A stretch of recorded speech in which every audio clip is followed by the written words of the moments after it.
I was the only one who cared for my dying father for years. When he passed, he left my sister a $950K house. I got the old, crumbling lake house. Guess you were the worst daughter, my sister laughed. But when I stepped inside that house, what I found changed everything. If you're watching this, subscribe and let me know where you're watching from. My name is Margaret Patterson, and at 67, I thought I'd learned not to expect fairness from life. But standing in that lawyer's office 3 days after Dad's funeral, listening to his will being read, I discovered there are depths of cruelty I never imagined. To my daughter Patricia, I leave my primary residence at 4521 Maple Drive, valued at approximately $950,000. My sister Patricia's perfectly manicured fingers tightened around her Hermes purse as she tried to look appropriately somber. She was failing miserably. And to my daughter Margaret, I leave the lake house property on Clearwater Road. The lawyer's voice was clinical, professional. He didn't mention that the lake house property was a rotting cabin I hadn't seen in 15 years. Patricia waited exactly 30 seconds after we left the office before the knife went in. "Well, Maggie," she said, using the childhood nickname I'd always hated, "I guess we know who Dad really loved." Her laugh was sharp as broken glass. "Guess you were the worst daughter after all." I wanted to remind her about the 3 years I spent driving 2 hours each way to Dad's house every single day. About the physical therapy appointments, the doctor visits, the nights I slept in his uncomfortable guest room chair because he was afraid to be alone. About how she visited exactly 6 times in those 3 years, always with an excuse about being too busy with her successful real estate business. But I said nothing. I'd learned long ago that arguing with Patricia was like wrestling with a pig. You both get dirty, but the pig enjoys it. The drive to Clearwater Road took 47 minutes through winding back roads I barely remembered. The lake house sat on 2 acres of overgrown property, its weathered shingles curling like arthritic fingers. Paint peeled from the shutters, and the front porch sagged like an old man's shoulders. "Perfect," I muttered, fishing the ancient key from my purse. My inheritance, a money pit with a view. But when I turned that key and stepped inside, my sarcasm died in my throat. The interior should have been musty and dark, filled with the stale air of abandonment. Instead, someone had been maintaining this place. Recent maintenance. The hardwood floors gleamed with fresh polish. Dust covers protected furniture that was far too nice for a forgotten cabin. And in the kitchen, still warm in the coffee maker, was a pot of coffee that couldn't have been brewed more than an hour ago. I stood frozen, my hand still on the doorknob, processing what this meant. Either someone was squatting in my newly inherited property, or Dad had been keeping secrets. Big ones. "Hello!" I called out, my voice echoing through rooms that smelled faintly of lemon oil and vanilla candles. "Anyone here?" Silence answered me, but it wasn't an empty silence. It was the silence of held breath, of someone waiting. I walked through the living room, noting the comfortable furniture. The flat-screen TV mounted on the wall, the bookshelf filled with mysteries and romance novels. This wasn't a man cave or a hunting lodge.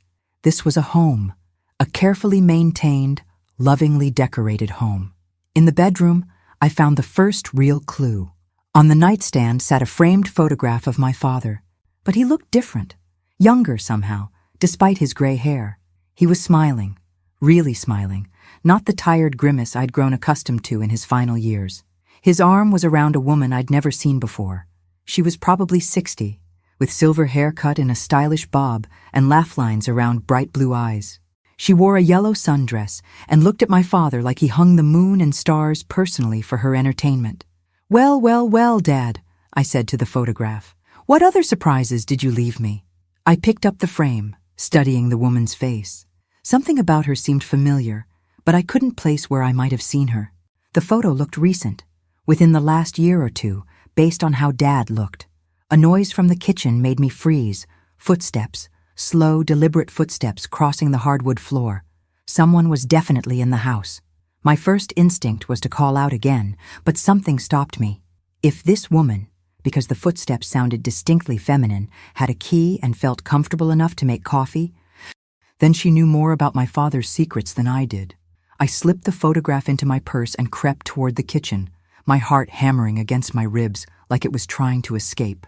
Through the doorway, I could see a figure moving around the kitchen with easy familiarity. It was her, the woman from the photograph. She was washing coffee cups at the sink, humming softly to herself. In person, she was even more striking than in the photograph, confident in the way women get when they've stopped caring what others think about their choices. I cleared my throat. She turned, and for a moment, we stared at each other across Dad's secret kitchen. Her eyes were indeed blue, but they held a sharpness that the photograph hadn't captured. This was a woman who didn't suffer fools gladly. "You must be Margaret," she said finally, drying her hands on a dish towel embroidered with tiny ducks. Her voice was warm but cautious. "I'm Eleanor, Eleanor Walsh." Eleanor, I tested the name. "And you would be?" "Someone your father cared about very much." She hung the towel carefully on its hook. "I've been expecting you." The casual way she said it, like she'd been waiting for a dinner guest instead of the daughter of a man who'd apparently been living a double life, made my jaw clench. "Expecting me? That's interesting, because I had no idea you existed until 5 minutes ago." I pulled out one of the kitchen chairs and sat down uninvited. "So why don't you tell me exactly what your relationship was with my father?" Eleanor studied me for a long moment, then poured herself a fresh cup of coffee. She didn't offer me one. "Richard and I were companions. Friends. More than friends, if you want the complete truth." "For how long?" 7 years. 7 years. I did the math.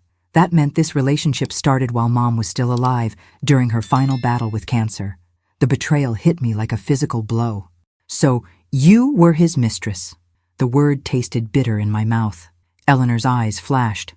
"I was the woman who made him happy when your mother was dying, and your sister was too busy to visit, and you—" She paused, seeming to reconsider her words.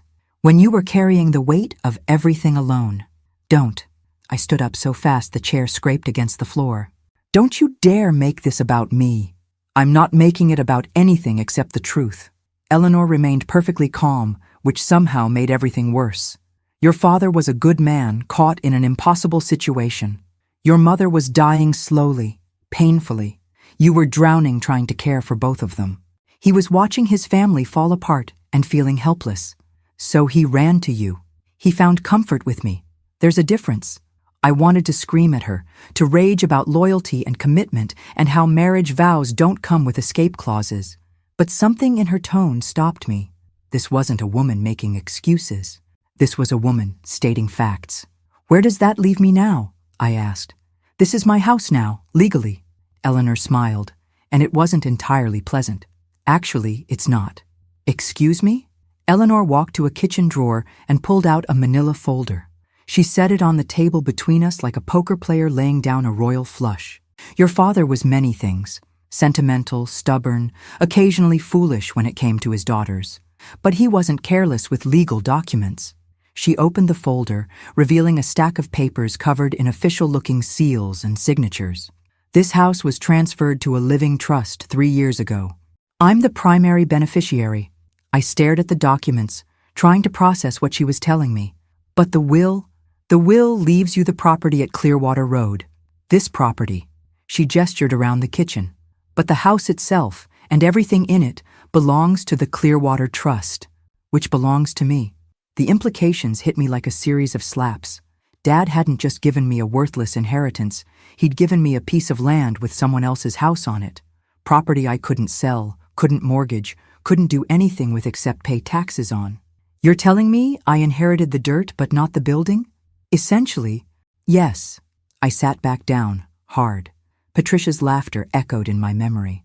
"Guess you were the worst daughter." If she only knew how much worse it actually was. "Although," Eleanor continued, "there is something else you should know." Of course there was. In my experience, when someone says, "there's something else," it's never good news. Your father left specific instructions. Letters, actually. One for you, one for Patricia. Eleanor pulled 2 sealed envelopes from the folder. "He asked me to give them to you both after the will was read."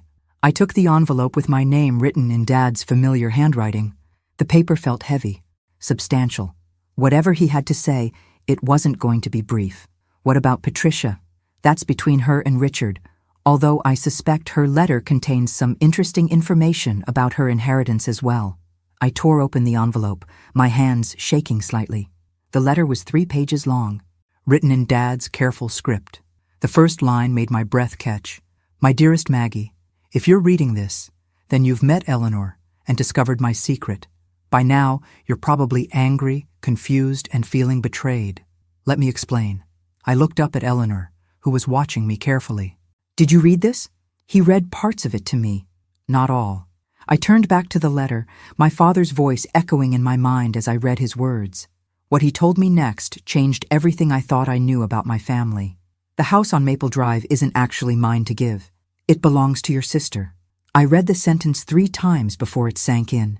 Then I read it aloud to make sure I wasn't hallucinating. The house on Maple Drive isn't actually mine to give. It belongs to your sister. Eleanor nodded grimly. Keep reading. 3 years ago, when your mother's medical bills became overwhelming, I was facing bankruptcy. The house was going to go into foreclosure. Patricia offered to buy it from me, quietly, allowing me to remain as a tenant until my death. She paid $950,000 for a house she already owned, technically speaking. The will simply makes that ownership official. I set the letter down and stared at Eleanor. So, Patricia has been the legal owner of Dad's house for 3 years? Correct. And she let everyone think Dad was leaving it to her in his will? Also correct. I picked up the letter again, my hands trembling with something that wasn't grief anymore. It was rage. But here's what your sister doesn't know, and what you need to understand. Patricia's purchase of the house wasn't entirely legal. She used her position as my financial power of attorney to essentially sell the house to herself at below market value. What she did constitutes elder financial abuse. The pieces started falling into place.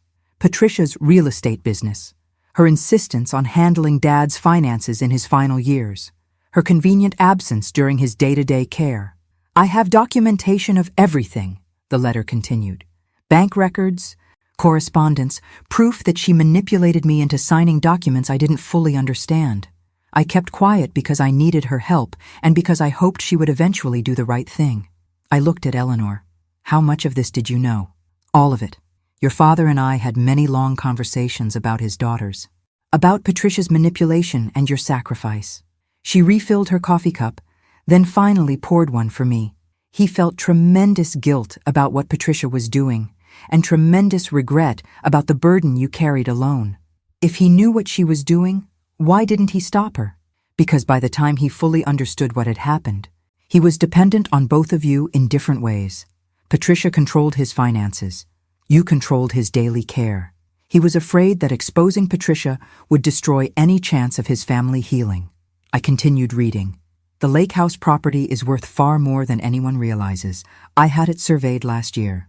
The land alone is valued at $1.2 million due to water rights and recent commercial development in the area. But more importantly, there's something on the property that Patricia doesn't know about. My hands were shaking so badly I could barely hold the letter. In 1987, the year after your mother and I bought the lake house, I discovered something while doing foundation repairs. I never told anyone, not even your mother, but I documented everything and made sure the secret died with me. Except now, it doesn't have to. The letter ended with coordinates and instructions to look under the loose floorboard in the bedroom closet. Eleanor watched me process this information with the patience of someone who'd had months to absorb these revelations herself. You knew about whatever's hidden here? I knew Richard had found something valuable. I knew it was part of why he felt comfortable transferring the house to the trust. He wanted to make sure you'd have something substantial. Something that would compensate for years of sacrifice. Eleanor set down her coffee cup. I don't know the specifics. I walked to the bedroom, Eleanor following. The closet was small, filled with men's clothing that still smelled faintly of Dad's aftershave. In the back corner, I found the loose board he'd described. Underneath was a metal box, sealed with heavy tape that had yellowed with age. Inside the box were photographs, documents, and a journal wrapped in plastic.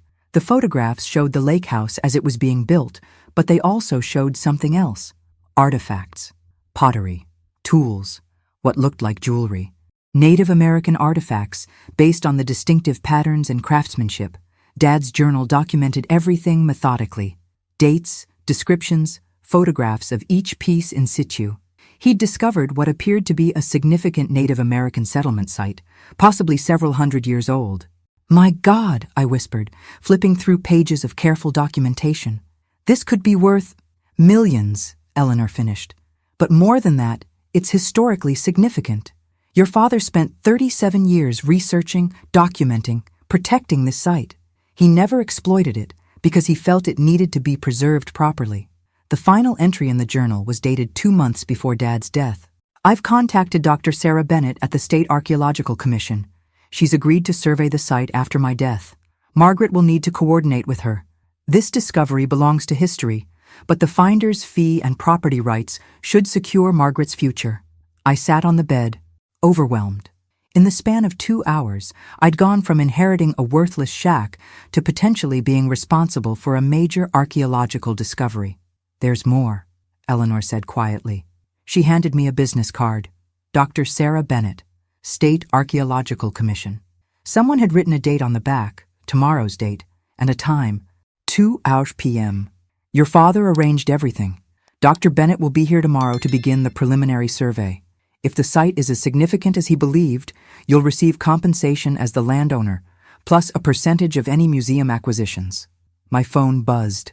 A text message from Patricia. Hope you enjoy your little shack, sis. Maybe you can turn it into a nice trailer park. LOL. I showed the message to Eleanor, who shook her head in disgust. Your sister has no idea what she's just lost, does she? No, I said, looking around at the house that suddenly felt different, charged with possibility and secrets. But she's about to find out. Because tomorrow, when Dr. Bennett arrived, everything would change. And Patricia's perfect world was about to come crashing down in ways she couldn't possibly imagine. Dr. Sarah Bennett arrived at exactly 2 p.m., driving a dusty Jeep loaded with equipment that looked like it belonged on a space mission. She was younger than I'd expected, maybe 45, with short auburn hair and the kind of practical clothes that said she spent more time digging in dirt than sitting in offices. Mrs. Patterson, I'm Sarah Bennett. Her handshake was firm, her eyes bright with excitement. Your father was quite the amateur archaeologist. His documentation is extraordinary. We walked the property together, Eleanor staying tactfully in the house. Dr. Bennett used some kind of ground-penetrating radar device, taking readings and making notes on a tablet. This is remarkable, she said after about an hour. The site appears to extend well beyond what your father initially discovered. We're looking at what could be a significant pre-Columbian settlement, possibly dating back 800 years. The dollar signs were practically flashing in my head, but I tried to play it cool. What does that mean, practically speaking? For you? Substantial compensation. For history? Potentially rewriting what we know about indigenous settlements in this region. She packed up her equipment. I'll need to bring a full team next week, but based on these preliminary readings, I can tell you that your property rights as landowner will be worth considerable money. After she left, I called Patricia. Time to have some fun. Maggie. Her voice was syrupy sweet, the way it always got when she thought she'd won something. How's your little cabin in the woods? Oh, it's full of surprises, I said, settling into one of Eleanor's comfortable chairs. Actually, I'm calling because I need some advice about selling property. The pause was delicious. Selling? Already? Well, it turns out the lake house might be worth more than I thought. I had it appraised. Not technically a lie. The land value alone is quite impressive. How impressive? Patricia's voice had lost its sweetness. Let's just say it might be worth more than Dad's house on Maple Drive. Another pause. Longer this time. That's impossible, Maggie. That property is worthless. Well, the appraiser seemed to think differently. Something about water rights and development potential. I was enjoying this far too much. Anyway, I should let you go. I have some phone calls to make about the sale. I hung up before she could respond. Patricia showed up unannounced the next morning, driving her white BMW like she was fleeing a crime scene. I watched from the kitchen window as she parked crooked and marched to the front door with the determined stride of someone about to demand satisfaction. We need to talk, she announced when Eleanor opened the door. Patricia, I called from the kitchen. How lovely! Coffee! She stalked into the kitchen, her perfectly styled hair looking slightly windblown. I want to know what kind of game you're playing. Game? I poured coffee into Dad's favorite mug, the one that said, "World's Greatest Father," that I'd given him 20 years ago. I'm not playing any games. I'm just exploring my options as a property owner. There's no way that dump is worth what you implied yesterday. Dump? Eleanor's voice was ice cold. This house has been lovingly maintained for 7 years. Patricia's eyes narrowed as she took in Eleanor's proprietary tone. And you are? Eleanor Walsh. I was your father's companion. His what? Girlfriend, I clarified helpfully. For 7 years.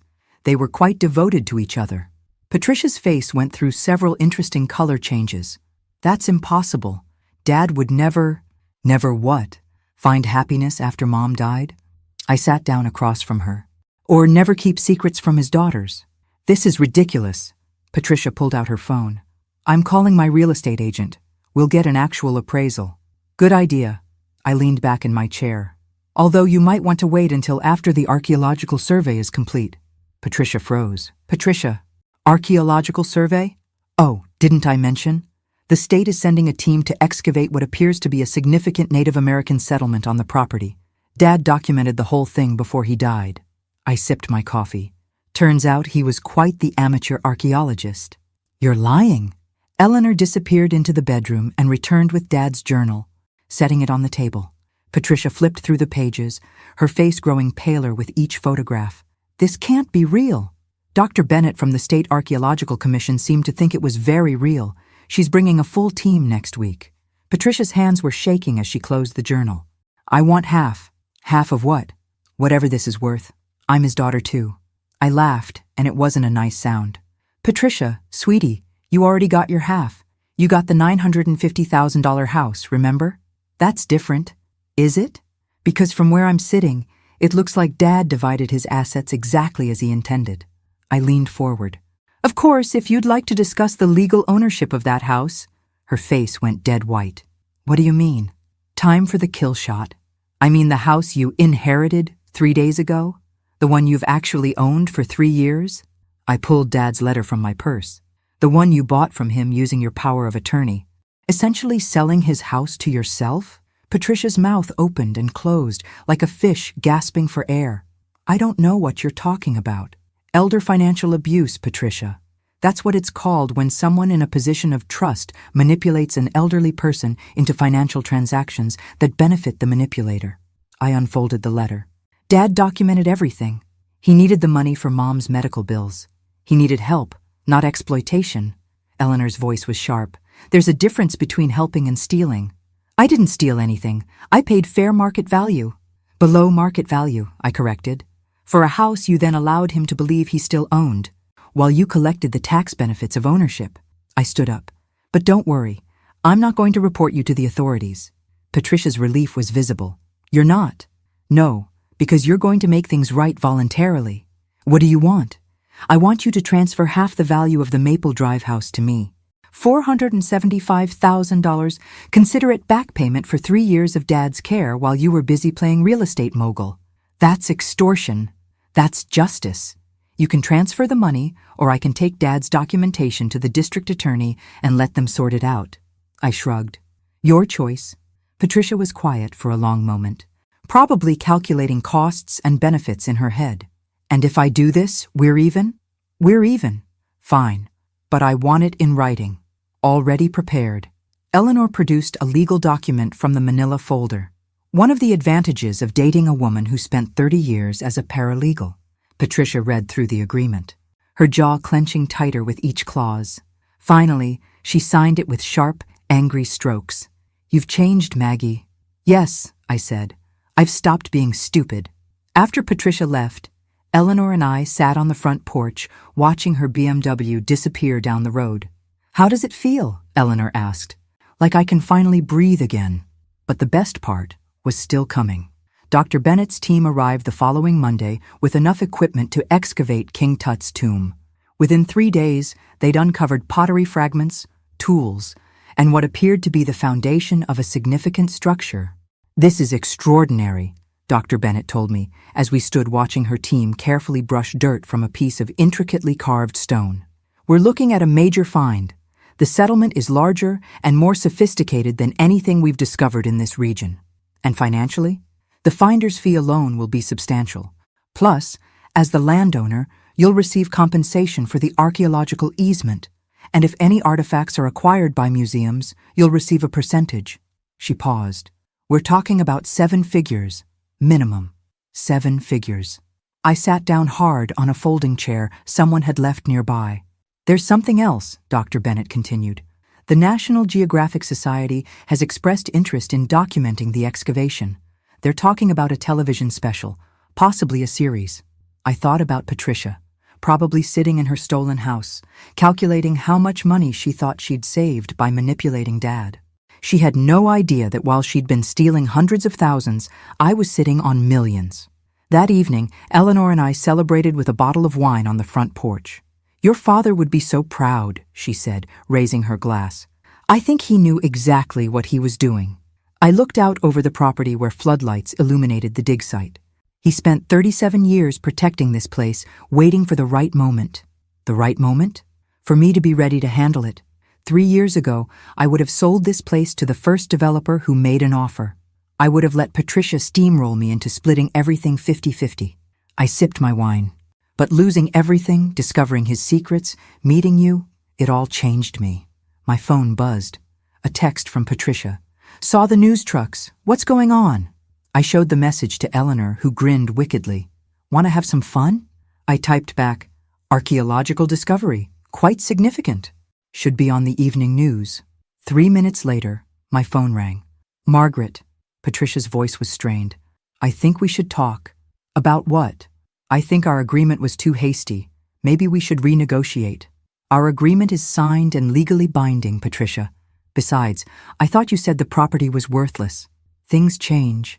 Yes, they do. But our deal doesn't. I hung up and turned off my phone.